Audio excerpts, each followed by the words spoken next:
बिस्मिल्लाहिर्रहमानिर्रहीम। अस्सलाम वालेकुम। आपको इन्फो टीवी की एक और मुख्तसर वीडियो में खुश आमदीद कहते हैं। आप सब जानते हैं कि फ़ीफ़ा वर्ल्ड कप शुरू होने वाला है। फ़ीफ़ा वर्ल्ड कप के हवाले से तमाम मुल्कों में तैयारियां जारी हैं। आप सब जानते हैं सऊदी अरब, कतर, कुवैत, ओमान, जितने भी जीसीसी ममालिक हैं, जितने अरब ममालिक हैं, वहाँ पर जो पसंदीदा खेल है वो फ़ुटबॉल होता है और फ़ुटबॉल के शदाई यहाँ पर मौजूद हैं। आपको बताएंगे कि फ़ीफ़ा वर्ल्ड कप के लिए कतर एयरवेज़ का सऊदी अरब और खलीजी ममालिक से शटल परवाज़ें चलाने का फ़ैसला किया गया है। Qatar Airways FIFA world cup में फ़ुटबॉल शायकीन को बड़ी तादाद में दोहा पहुँचाने के लिए सऊदी अरब समेत दीगर खलीजी एयरलाइंस के साथ पार्टनरशिप कर रही है। अरब न्यूज़ के मुताबिक कतर एयरवेज़ के CEO अकबर अल बाकिर ने बताया कि उनकी एयरलाइन ने fly Dubai, Kuwait Airways, Oman air और सऊदी एयरलाइन के साथ डील कर ली है कि वो मैच का टिकट रखने वालों को दोहा पहुँचाएँ।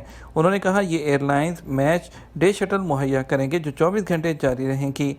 अकबर अलाकिर ने मज़ीद बताया कि हम दीगर एयरलाइंस की हौसला अफजाई करना चाहते हैं। हम अकेले शायकीन को वर्ल्ड कप के लिए जमा नहीं कर सकते।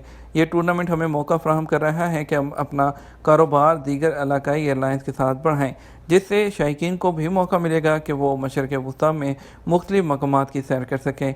कतर एयरलाइंस का शुमार दुनिया की सबसे मुनाफा बख्श एयरलाइंस में होता है। कतर एयरवेज़ ने 2021-22 में $1.54 अरब मुनाफा कमाया था, जो दुनिया की तमाम एयरलाइंस के मुकाबले में सबसे ज़्यादा है। अगर आप भी दोहा में फ़ीफ़ा फ़ुटबॉल वर्ल्ड कप देखना चाहते हैं तो इन तमाम एयरलाइंस के टिकट आपको मिलेंगे बहुत सस्ते। इन तमाम एयरलाइंस के टिकट आप भी बुक कर सकते हैं। सऊदी एयरलाइन के थ्रू आप भी मैच डे शटल के थ्रू जो है आप वहां जा सकेंगे और आप फ़ुटबॉल को एंजॉय करके सेम डे में मैच देकर वापस भी सऊदी अरब पहुँच सकेंगे। उम्मीद करते हैं वीडियो पसंद आई होगी। लाइक और शेयर कीजिएगा। अस्सलाम वालेकुम।